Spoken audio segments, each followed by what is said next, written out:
Israel ने कुछ ऐसी तस्वीरें दिखाई हैं जिन्होंने पूरी दुनिया के होश उड़ा दिए हैं। भारत भी आज ये तस्वीरें देखकर हैरान हो जाएगा।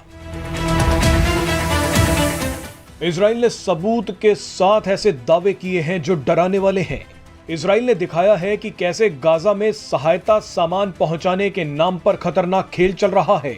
भारत और दुनिया के कई देश फिलिस्तीन के लोगों की मदद के लिए गाजा में राहत सामग्री भेजते हैं, लेकिन इजराइल ने दावा किया है कि संयुक्त राष्ट्र की एक एजेंसी बहुत गंदा खेल खेल रही है।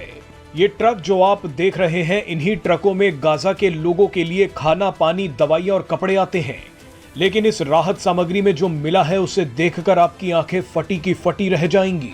इस्लामिक देशों से जो राहत सामग्री गाजा पहुंच रही थी, उनमें गोलियां निकली हैं, हथियार निकले हैं। इस राहत सामग्री को संयुक्त राष्ट्र की एक एजेंसी पहुंचा रही है।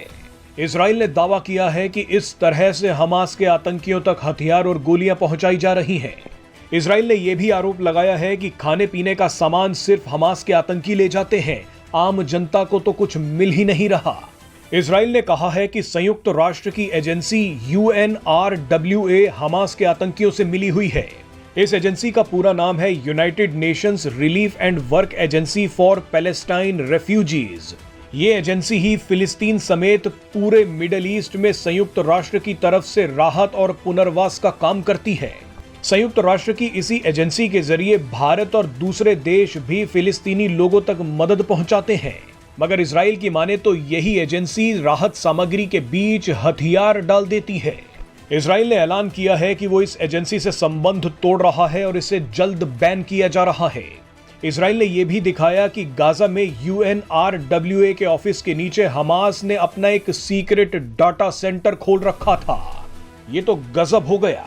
जमीन के ऊपर UN की एजेंसी का ऑफिस है और जमीन के नीचे हमास आतंकियों के कंप्यूटर सर्वर, इलेक्ट्रिकल रूम और बड़े पावर बैंक्स हैं। इजराइल तो यह भी आरोप लगा चुका है कि अक्टूबर में जो इजरायली लोगों पर हमला हुआ था, उनमें इसी एजेंसी के 12 लोगों की मिली भगत भी थी। सबसे बड़ा सवाल यह है कि भारत और दूसरे देश जो फिलिस्तीन के लोगों की मदद के लिए सामान भेज रहे हैं, क्या वो सामान फिलिस्तीन के लोगों तक पहुंच रहा है या फिर उसे हमास के आतंकी ले जा रहे हैं?